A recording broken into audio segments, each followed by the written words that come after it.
And welcome, everybody. We're going to continue the conversation about implicit bias. And very quickly, just for a little bit of context, this is training that's being implemented here at Albuquerque Fire Rescue here in Albuquerque, New Mexico, through the Office of Equity and Inclusion. And with us, we have the cultural change leader, Timothy Green, right? Yep. And then we also have Deputy Chief Emily Jaramillo with us. I'm your host, John McGee, of course, as always. So let's get into it. Okay. So this is a proposal I'm looking at, and this is a targeted strategic plan for workforce equity, and this one is specific to Albuquerque Fire Rescue. Absolutely. Okay. And I think it's important to kind of go back a little bit and then continue to frame it within context, right? Okay. So R-2075 was passed by City Council. Okay. And this is a piece of legislation. It's a piece of legislation that says that Albuquerque is going to provide professional development around anti-racist and equity best practices, right? Within that, it also has some other things, but it's basically asking each department within the City of Albuquerque to do an analysis and to understand where are the structural barriers, right? Things that were created long before us that we had no control over, but since we're in the system, continue to lock people out in terms of opportunities. Okay. And that's really what the legislation is for, right? It's an opportunity for AFR, I believe, as a department to continue doing the work that it's doing, but also to improve on that work, right? And I think that's part of leadership, is to identify the problems, right? Look at the data, right? Come together as a community, talk about it, and then find some solutions forward so we can make it better. And so this is it's an opportunity to be more inclusive, more democratic, and just really continuing what AFR has already been doing. So, Chief Jaramillo, I briefly asked you the last time we were talking, is this training, do you feel necessary for Albuquerque Fire Rescue? Yes. So I do feel like this training is necessary. And, when we were approached with this, we wanted to do more than just check a box. It's so easy in our training platforms to just get it out. You review it or you sit through the class. But as an administration, we do feel like we want to increase our diversity and make this an inclusive place to work. And so we obviously have to take a hard look at ourselves as an organization, which can be hard. But also with that, the techniques and the communication and the things that we just spoke about are just important for our organization in general. So when we were approached by the city for this training, really, like, our commitment is to roll something out where people learn and can reflect, and that hopefully we can make just our community at AFR better. Okay. And I guess we've explained this, but I don't know, maybe some historical context, Tim, like, where does this come from? Well, this seems to be a buzzword now. It's probably been around a lot longer than has been in my awareness, but I hear implicit bias training. I hear critical race theory. These have been kind of lumped in. And so I guess I'm asking you, when did either the private sector and now even the public sector realize these disparities existed, Mm-hmm. and that training needed to be implemented to reverse it or prevent it? Absolutely. Absolutely. That's a wonderful question. I think, we're about to talk about a heavy issue. So I just want to acknowledge first that, like, we live in a state and a country where we can do it. It's a beautiful thing, right, to live in America, because there are people within our country who cannot talk about these subjects without their licensures being revoked, depending on the discipline that they're in. So I just want to acknowledge that. Sure. But I think it's important to understand why this is important for the public and the private sector through the historical analysis that we were talking about. And as we continue to build on that, especially in the Southwest, because I think it's very unique,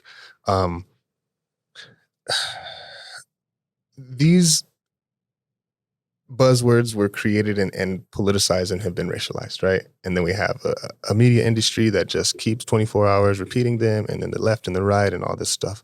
But what we're really getting at is humanity here. We're really asking for us to move past the racial identities that have been imparted on us through socialization And we're really saying, let's take the opportunity to use democratic principles, intercultural and interpersonal communication, right? And community organizing with the community and AFR, right? To make this a better place to work, a safe space for everyone, right? And it needs to be reflective of the community. And I have to say this again, because I always have to throw in, I'm trying to think of I've been in this department a long time, and I kind of know the culture and the psychology. Absolutely. People are going to say, it's fine the way it is. What you're doing is going to muddle, right? Absolutely. The waters, and you're going to create tension where there was none before. So this is good. This is a wonderful, I think, question. It's all about questions. It's all about dialogue. We have to be able to come to the table, and this is a way to do it. So let me give you an example. There's a group of people called the Himba tribe, and they're from Africa. And it's thought that mankind, for the majority of our existence, humanity, did not see the color or did not have a term for the color blue, right? There's not a lot of natural colors in nature that are blue besides the sky, which is a light blue, and if you live next to the ocean, right? So if you read Homer, he talks about the oceans being dark wine and different colors, but not blue. So research, people were like, why is this? What's going on here? So research was done, and they went to the Himba people, and they said, and I'm getting somewhere with this, and they said, why don't they see the color blue? And so they did a test, and they have 12 squares, and they found out that the Himba people have more than one term for the word green, right? So it's like a lot of different languages, like they have more than one word for water, right? And so they put up these squares, and the Himba people were able to identify that the square that was outside of these different colors. And most Americans or most people in the West will only see the color green. And what it comes to show is that it's not that blue didn't exist. It's just that when you don't have the language to identify something, you can't always see it, right? And the Himba people are kind of like that. Just because racism, you don't experience it, you can't articulate it, you don't see it, it doesn't mean it doesn't exist. It's still there. Just like the color blue was always there. It's a great point. We had to give the name to it. And once you give a name to it, then you're able to study it, analyze it, understand it, improve it. But you have to have the terminology and to identify it first. It's just like the color blue. So you're saying that's your answer to the veteran firefighter in the station that says, we've always self-regulated, we self-govern here. Absolutely. We don't need that, right? I don't see that problem. Absolutely. And you're saying to him, no, you just don't have a word for it. Absolutely. It could be there, but you're unable to recognize it. Absolutely. I mean, and go ask the people that look different than you. How many people look different than you, and get their response? I think that's really the important part. Okay. So that would answer, we're fine with that. So now we've determined. So what we need then is the education, the language, right? We got to put some of this in our lexicon. Absolutely. Okay. So, and I think that's what you were jumping onto. So the racial and social legislation, that's R2075, you laid it out. Each department's going to teach this. They're going to implement it. And this is 28 city departments? Yes. There's 28 departments in total, and I think there's some sub-departments that are created as well. Okay. And then is there a timeline? Yeah, I think within the legislation it says every year each department will come forth with a racial equity plan to city council to talk about how they're improving the metrics in terms of improving the disparities within their department. I thought so. So, Chief, so this is something that we're going to be doing perpetually in some form. Yes. Obviously, with the metrics piece, that's something that we have to report. And I think there's a lot of areas that we can immediately identify that we can start working at, one of them being recruiting, where it's kind of easy to have the metrics. As far as the metrics on the efficacy of the training, I think that's where it's a little bit more challenging. So as an administration, first we have to come up with what those metrics will be. And then I'm sure those will expand over the years as we develop and improve. But it takes us, into that area where we have to do a self-analysis of what we're doing and what's not working administratively, whether that be policies, how we hire, what our requirements are, and then also how we support our firefighters that already work for us. And you say that literally like a self-analysis, we would, audit ourselves. Everyone always gets so nervous with the word audit. Yeah, I've people used don't it like that several word. times this week, but yeah. So I think self-analysis, it's like very easy for us to look at ourselves and then also work with Tim and the office with their expertise as we evaluate our policies, our procedures, our hiring practices, all of that kind of stuff to see where we might be doing things really well or where we can make those improvements. Because I think as a department, there are a lot of things that we do very good. I think, we have a tremendous amount of leaders in our department and firefighters in our department that advocate and take very good care of our firefighters. And so I think a lot of this is just building upon that. I would agree. So it starts with that analysis, and then we have to determine what metrics we want to see, and probably short and long-term goals that go with that, and then we just start working to those. Gotcha. And then your office, I guess you would come in and kind of analyze the self-analysis, right, and then help us identify where we have instances or potential for implicit bias, or we have structural barriers set up we may not even be.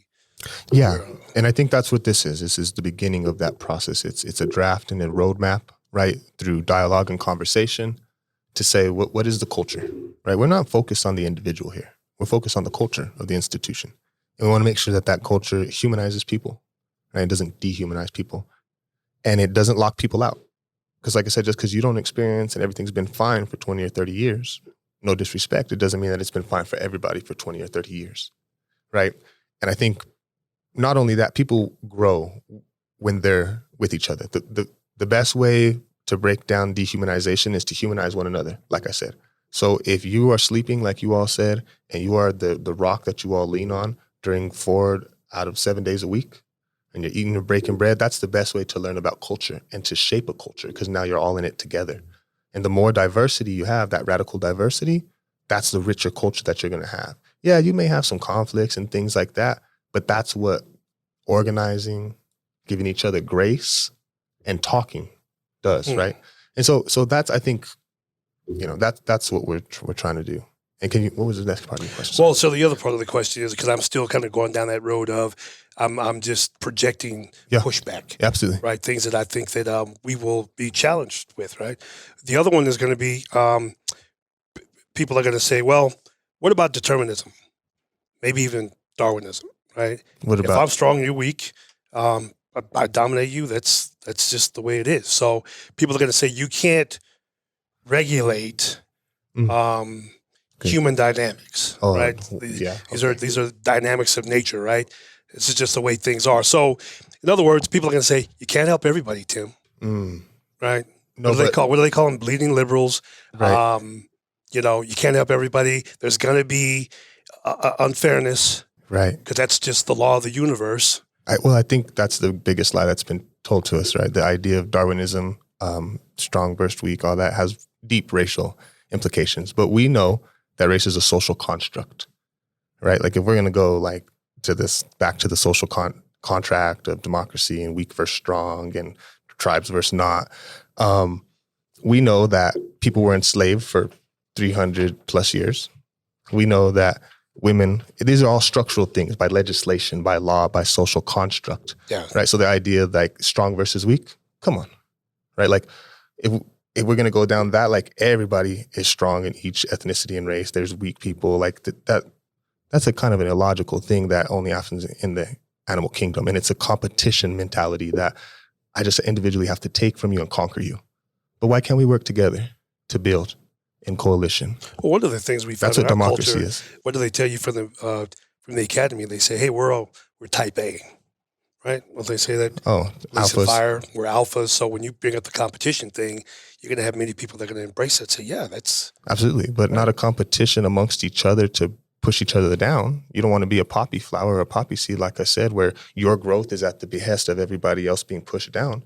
You want to pull everybody up and have a beautiful place of sunflowers. And I know it sounds cliche, but you want strong, thick stock together. I'm also not type A. I mean, yeah, talk to us. I always thought that was a little bit homogenous. I never really knew what that is, but you hear that a lot, right? We hear that a lot. And that's some of the culture that we experience in the firehouse. Like you and I talked about, this is a sacred space. Mm-hmm. eat together, we sleep together. It's got a fraternal origins. So it's kind of what happens in the firehouse stays in the firehouse. We take care of our own, and we have our own pecking order, so to speak. But I agree with you. It may benefit some, but there are others who do feel it's unjust, right? And it can create some really uncomfortable situations. Go ahead. And that discussion makes me think, and I know we've talked about it,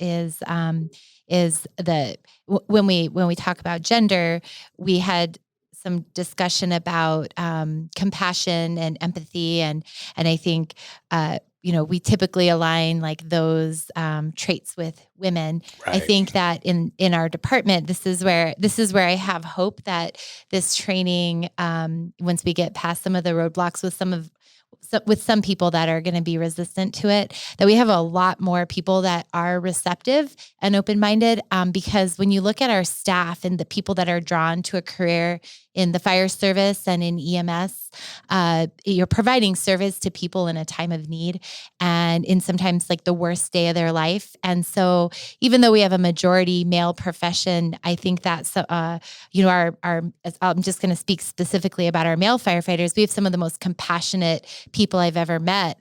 And so I think it's partly also the type of people that are drawn to this work. And that's where I have hope that even though there's going to be those concerns and all of the things that we've talked about, I really have a lot of hope in our department, whether you've been doing this for 25 years or 25 days, that people are going to be able to take that and use it, because it helps us be better coworkers, but also help us provide better service to the community. That's a great, great point. I'm glad you brought that up. And that's also part of your work here too, right? Absolutely. That hopefully this will affect us holistically. Absolutely. This is not an imposition. Like I said, this is an opportunity for us to work together as a community and to build our community and what we want it to look like. And I want to say this. Within America, like I said, it's a beautiful place. We can have this conversation. We can challenge. We can create. But I also want to say this, that you are guaranteed two things in this country, hopefully, right? And it hasn't been equal. But the right from physical harm, from somebody jumping on you, and then from sexual predation, somebody harming you, right? But what you don't have as a civil liberty is the right to be comfortable. Because you said you're going to make people uncomfortable. Yes. Right? That's life. And from that uncomfortability comes growth and great opportunity if you are open to it. But if you're not open to the growth and you're not open to the opportunity, then you just get stuck in this cycle. And so I just wanted to name that. I love that. It's going to get uncomfortable. I could flip it, right? Absolutely. From the other side, I could say, well, Tim, you're in a firehouse, and if you got to take a little good-natured hazing and poking fun at you and your race a little bit, hey, man, I mean, build your character. It might make you a little uncomfortable, but that'll make you stronger. That's part of the superiority. Right, that's part of the superiority that people have and the privilege to even dictate that, to think that it's okay because... But doesn't that happen even with gender? Come on, Emily, aren't you one of the guys? Absolutely. Right? And then we'll kind of test the boundaries to see which jokes she may tolerate or what kind of behavior. Yes. And this is why I always talk to people about it's really important to set your boundaries also. I think it's always made it more comfortable I feel like for anybody, for people to know your boundaries. But it's a challenge for that there is that element. And we all have, the fire service is tough because we all have various senses of humor. And you see people that move into this career and do it for a long time to start to develop what I think we kind of call it dark humor, where we deal with a lot of the tragedy and the grief and the stuff that we see with kind of developing dark humor, and how that bleeds over into how we treat each other, I think is important. Because I just think there's a general standard of what's acceptable. and everybody should know what that is. And then everybody's boundaries are a little bit different. So, so you see people that'll say, "Oh, it's cool. I've worked with, I'll stick with females, and she is okay with this types of behavior, or these actions." But then maybe the next female that works with you isn't okay with it. Right. But we all kind of know that standard of what's right and wrong and what can be said around, a female in the workplace. And I think it's important to consider that. A lot of our firefighters are fathers and have daughters. And I always like to kind of put into context, like, if your daughter joined the department, what kind of treatment would you want her to have at a fire station? And so that kind of helps you kind of qualify, everybody deserves that treatment, whether it's your daughter or a firefighter that isn't related to you. But that sometimes helps people contextualize, like, what is right versus wrong if they're questioning that. So I got one, but go ahead. Go ahead. I got one.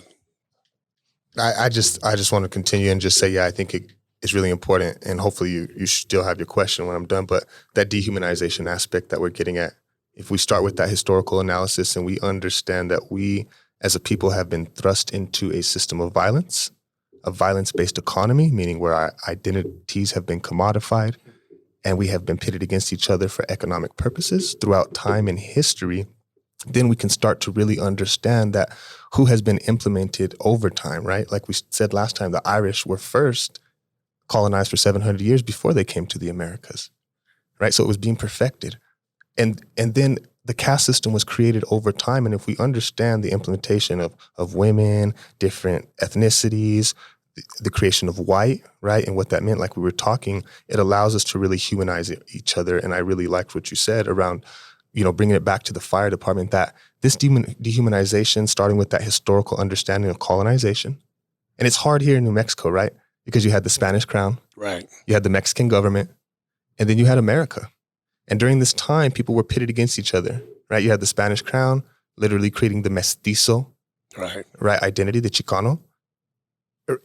And that creation was anti-indigenous because the way that you wanted to get closer to power was closer to whiteness. So you would run away from anything that was indigenous. It's the same as anti-blackness.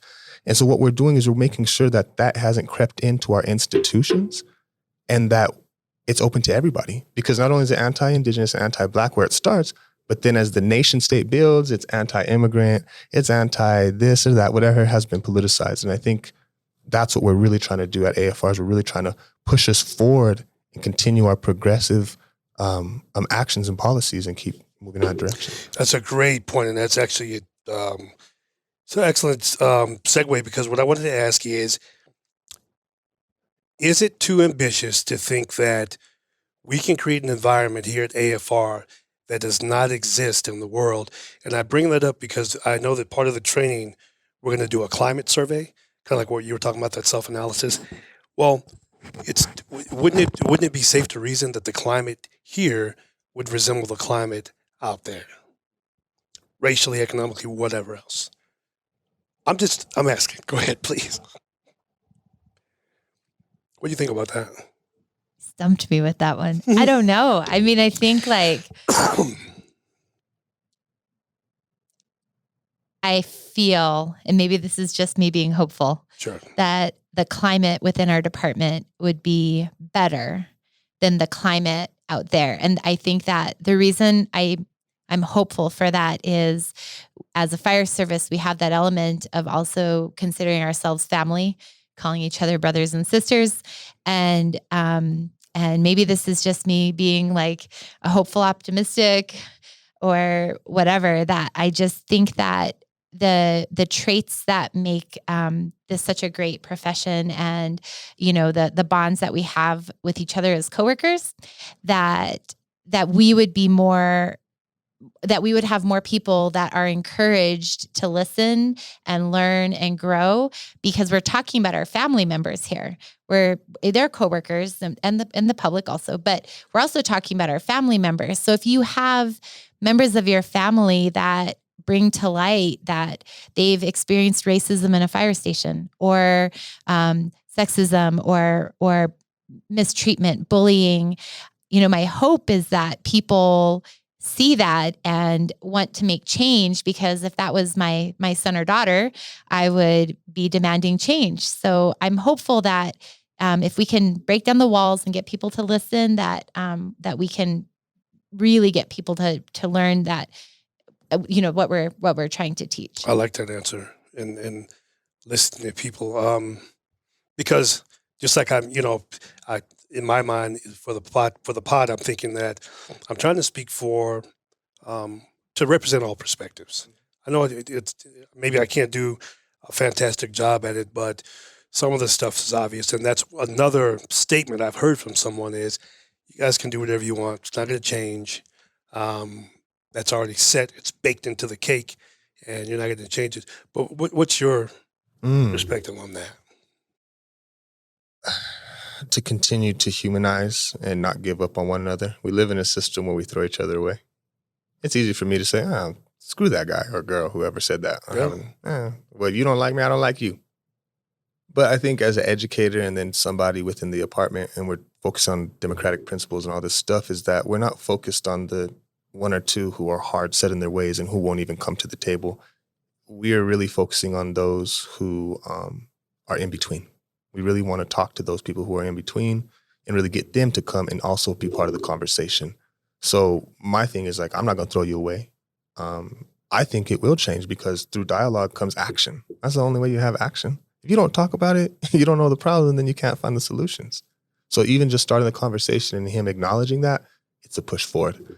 And so for me, it's not about throwing folks away. It's about, and this idea, it's already baked in the cake.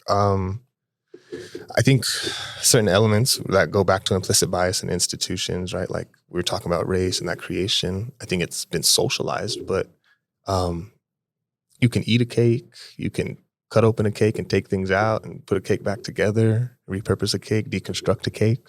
So just because it's been baked in doesn't mean that it can't be deconstructed and then repurposed for something else. So I think that would be my talk. And I was just going to piggyback off that. There, I think that when we talk about having these conversations, and it's funny to say this in a podcast where we're all talking, but I think it's really important in these circumstances, especially when people are speaking about their experiences. It's so important when someone's speaking to listen more than you talk, and actually listen to what people are saying. Because I think sometimes when we get into these discussions about any topic, and I know this from being around the dinner table at the fire station, is sometimes you're just waiting for them to get done so that you can make your point made and you don't listen. You never listen, right? And so I think it's really important, especially when we have members from our groups in our department that are underrepresented, Yes. that when they're speaking about their experiences, that we actually listen. And we're not trying to describe their what's happened to them, or I've never seen it, so it doesn't exist, because we didn't experience that. So that's why listening to me is one of the most important things about having these discussions. And appreciate that, Emily. That was a really, really, hopefully that's encouraging for people that listen to this. And it's one thing to say it, and that kind of goes into my next question, since we're on this theme of hope. So, in my estimation, and then I'm a novice, right? I'm just learning. This is to affect real change. Institutions will have to adjust, right? It's structure, right? And it's kind of like what you were talking about. It can't just be performative, right? Can't just say, okay, we did that training, we did that.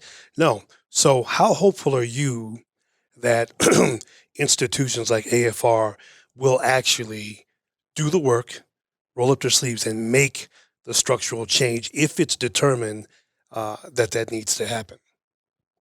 Because these are big topics, man. This is huge. It could change the way we operate, not only as a service provider, as a business. Yeah, I mean, how hopeful am I? Yeah. Just seeing the work. You're probably more aware of it than we are. Anything worth doing is hard. I think y'all respect that as firefighters. Anything worth doing is hard. Yeah. You got to put in the work, right? Like when you box, you got to go do the road work. If you're not doing the road work, you're not going to be able to last any rounds. Right. Shout out to Rumble in the Rio. Right. But go firefighters. But I am hopeful. maybe because like I'm pragmatic and I boxed and everything, but I like a good fight and I like challenge because I think from challenge comes growth. And for me, it's about continuing to center.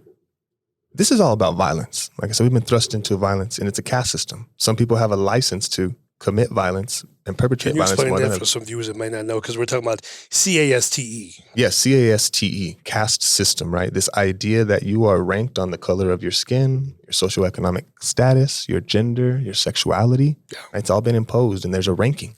People judge each other right off the bat. That's part of our biases, right? And so I think if we continue to, like DC Jaramillo said, right, focus on eliminating those structures of violence, right? And we say, well, what is violence? Right? There's different forms. Like you can get punched in the mouth, right? Mhm. But there's spatial temporal violence where there's things that are up that cause trauma. There may be practices or policies that burden you unfairly compared to your other coworkers, right? That's the violence we're talking about. And let me tell you something that's really inherent and problematic about racism and violence and racism is that racism, you're isolated and you're marginalized. That's part of racism. Right? Think about segregation. Sure. It's part of isolation and marginalization. So that way you're stuck in a state of poverty, pain, trauma. And that's what we don't want happening here. And I'm not saying it's happening here, right? But we don't want it to happen within our institutions, right? And we want to move past that. Well, but you brought up, so you said you love a good fight and this is violence. So that's kind of, I guess you answered my question, but I didn't know where you would go with that. But so what you're saying is, so will the institutions willingly, is the desire there, the buy-in to say this? Because if I got to force you to love me, that ain't love, Absolutely. right? And I So think then have we switched roles now? no, They use force. right. So now I'm going to reverse that force through influence and leverage to force them to change their policies. No, I I'm think just No. I think, well, so yeah, there's a power dynamic, absolutely. But I think, again, it has to go back to democratic principles and understand that the city council passed this. gotcha. City council is representative of Albuquerque, New Mexico. So it went through democratic means, right? And I think here we're talking about collaborating. It's not a top down. I'm not coming in and telling y'all what you got going on. This is collaboration, talking, hey, what's going on? What is going on? Honestly, if Tim Green wasn't here, and you got everybody in the firehouse together and you could create that space, like what is really going on? Is it as cheeky as we're saying and there's no issues and all this stuff? Right? But that's really what we're getting at. And it isn't going to start with me. It's going to start with people listening to this and starting the dialogue. And that's how you push people forward, because you all make up the institution, not Tim Green, without Sure. you. It's the and all- individuals in it it's that in- make sure. Absolutely. And so if the individuals in it are not feeling good and the culture is silent, then the institution is not going to feel good. And so that's where it starts, right? This is just help. This is just saying the public wants to see all departments within the city of Albuquerque improve. And AFR is just one. There's other people we're working with that have their unique forms of issues, right? And that, that's for the other time. But Well, do you want to jump on that at all, just from the administrative side? And I bring that up because this is going to be, it's one thing to talk, and we're going to have these talks and the outreach, but eventually this is going to affect how we hire, who we hire. I guess everything from leadership structure will all be evaluated. I imagine cost will be associated with this in some aspect or capacity. And you know how it is. I've worked for city government for a long time, so have you. It's all good until we get down to the money, right? Oh, wait a minute. I got to call the budget office. Not sure if we have funding for that. Yeah. So, we could do several podcasts just on funding and how fire department funding works and Right. within the city of Albuquerque. But some of the things that you touched on, we do have funding for some of that when we talk about like recruitment and different things like that. So there's areas that we already have funding that we utilize for some of our programs where we really just need to kind of shift what we're doing within the funding and everything that we have. So as we analyze where we need to go with this, that's a piece of it. And there are probably areas where we won't have funding and we're going to have to figure that piece of it out. Like we can't just create a new position out of thin air. We're funded for a finite number of people, and we can't just, say, oh, we're going to create this new position and we're going to move you over here. Right.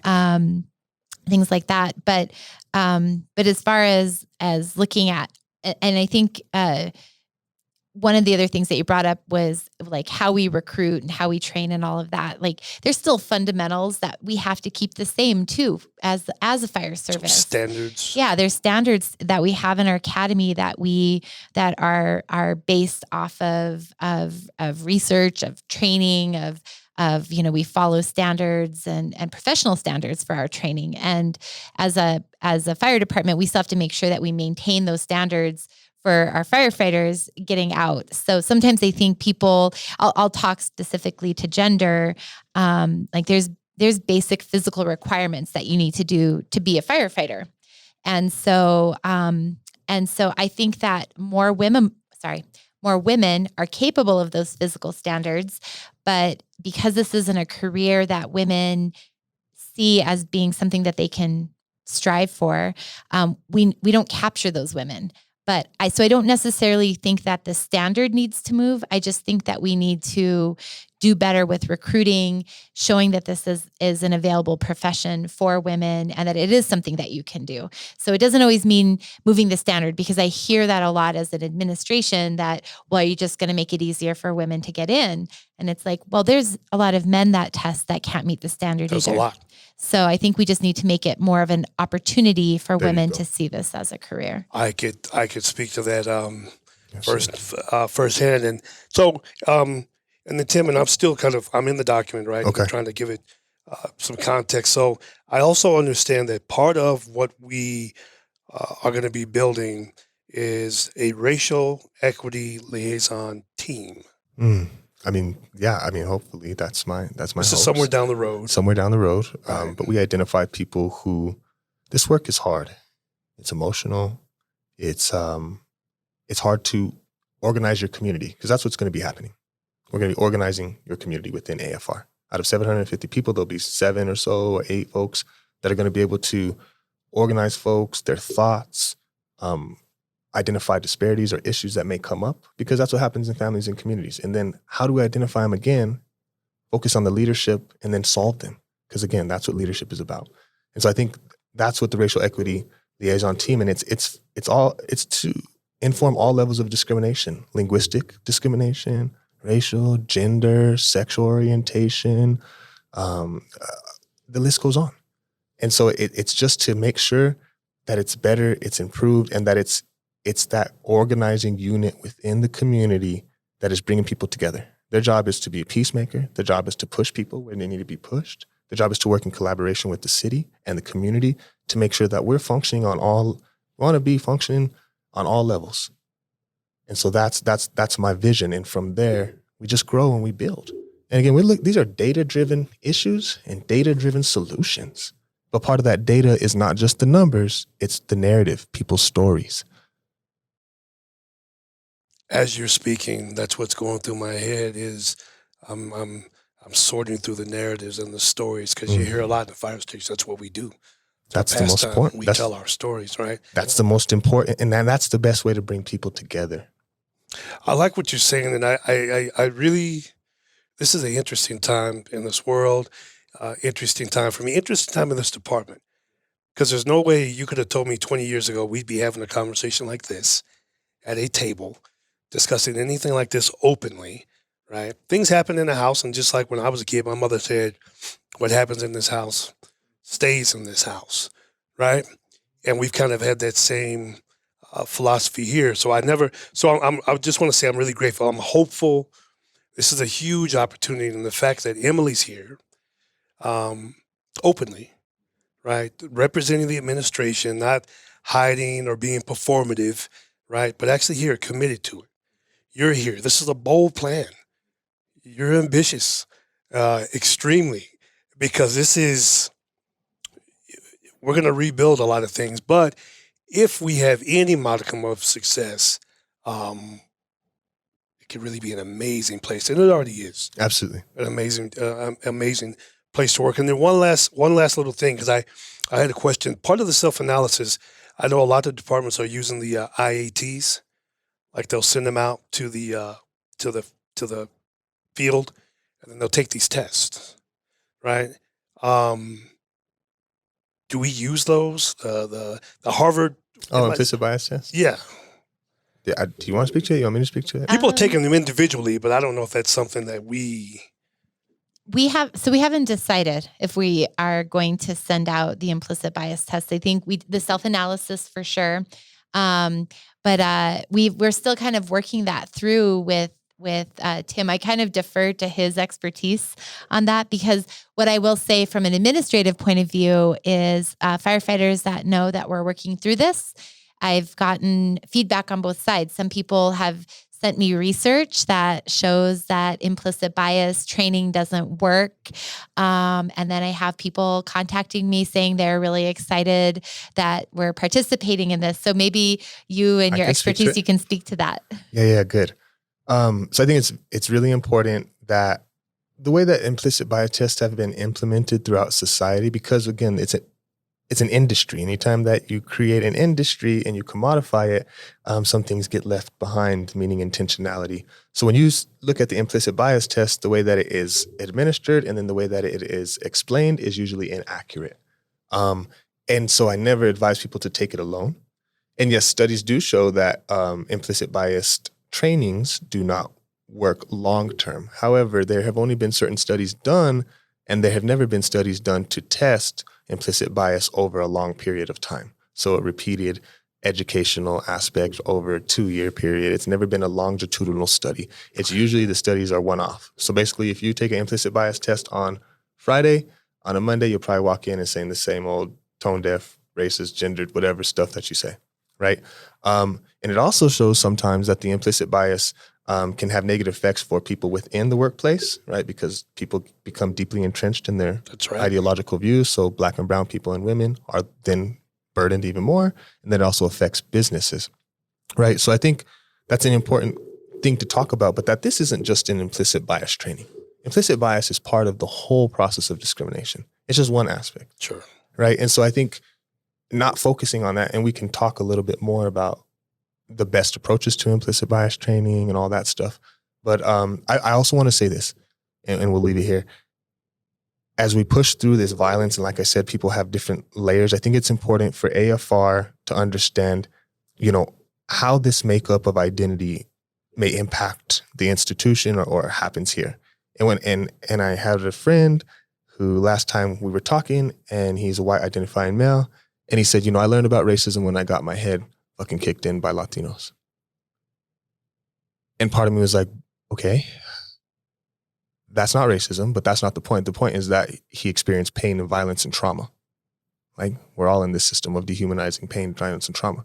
It's just that there's different layers. And in New Mexico... So that wasn't racism? No, that's called bigotry, right? That's a different form of discrimination. And when I said that we're all thrust into this system of violence, people have different levels. And so if we were to talk about racism, race, prejudice plus power equals racism. So what is power? Power is the ability to make somebody do what they would do if they didn't want to do it, and the ability to make them not do something they want to do. And you usually do that through legislation, physical violence, economic, money, all the different institutions we create. And so if we look at who controls those institutions, it's not Latinos, right? It's the white Anglo-Saxons, especially when we talk about America. Now, in the Southwest, have they been implemented in some of those institutions in terms of leadership? Of course, right? And then it gets really sticky, right? Because now we have to understand we live in a settler colonial society where it's about land ownership. And Latinos in New Mexico are uniquely different than Latinos around the rest of the country because they owned land, right? We have all the land grants, right? And so that makes it really hard, I think, for Anglo-Saxons who may have experienced poverty and grown up in the same system of violence, but they themselves are the minority within a minority-majority state, right? Every state has a unique flavor of racism, right? And so I think it's really important that we understand that we honor that, yes, as a white person, you might have got your head kicked in a little bit. Absolutely, right? But then we have to take a look. Did you then have to go and tell your mama and daddy who couldn't do something? Or could they do something? Did it affect your employment? Did it affect your income, your housing, all of the different things? And we have to look at that. What was just, what was not? Would the cops come and defend you, right? And that's how we have to understand, I think, what is racism versus bigotry and these different levels of discrimination. Because all it is, it's a hierarchy of a caste system of discrimination, and who has a license to perpetrate that more. And we know if you got money, you got a little bit more of a license. We know if you're a male, we got a little more. If your proximity is closer to whiteness, right? If you've been, Wow. so anyway. No, you're teaching, because I was just sitting there like, I pretty much thought racism and bigotry were kind of synonymous. And then you get really deep, right? Because then there's internalized, right? Because you're taught as youth, white skin is the color line. It's the global passport of superiority. But then you're also taught it's shameful to be mean to people and racism. So you're getting sent two signals as a white person. You're getting sent, don't do it. It's shameful. But then all the institutions and all the laws tell you that it's okay. It seems the institutions, it's you don't realize that like your parents are going to teach you it's not okay, or the schools are going to teach you it's not okay. But at the same time, like what's saying it's okay, nobody's teaching that. And so you grow up in that. Inherent. Yeah. You grow up in that privilege. It's one of the biggest lies that's ever been taught is the color line, like I said. Is that we are stuck in these racial identities, and it's like, you're so different than me because you're a black man and you're a leftist Democrat and I'm a writer and I'm not whatever. It's all politicized, and it's like we have more in common as human beings. Like I said, you all like to eat. We all like to love our families. We all hopefully want democracy, because even though it's problematic, it is right now, I would argue, the best form of system we have. So I'm glad you keep saying that, Tim, about the human aspect of it and rehumanizing each other. And I think that's what, aside from all the politics and the data and whatever else, it does come down to we're human beings. Yes. And I would like to add too, I think that element that we are all human beings and we can all work in a fire station and live together and come from different backgrounds and different political beliefs. Like there's a way for us to all interact in a way that just as human beings. And there's something that has created this divisive element, I think, just in society, around the pandemic. It really just seems like exploded. If I look at it from just like an overview, even of our department, yes. That there was this shift to where we've become incredibly divisive and not willing to listen. And listening doesn't mean that you even have to change your mind, but it's become incredibly divisive, and I don't know how to come back from that. And I hope that even though we're talking about implicit bias and cultural sensitivity and all of those topics, I'm hoping that through this discussion that this also bleeds over into other areas that are kind of dividing us right now. Thank you. Appreciate that. Okay. On that note, we're going to take a little break, and we'll be back for episode 3. Thank you for joining. Don't forget, comment, hit the like button, hit that notification bell, like, share, follow us. See you guys later.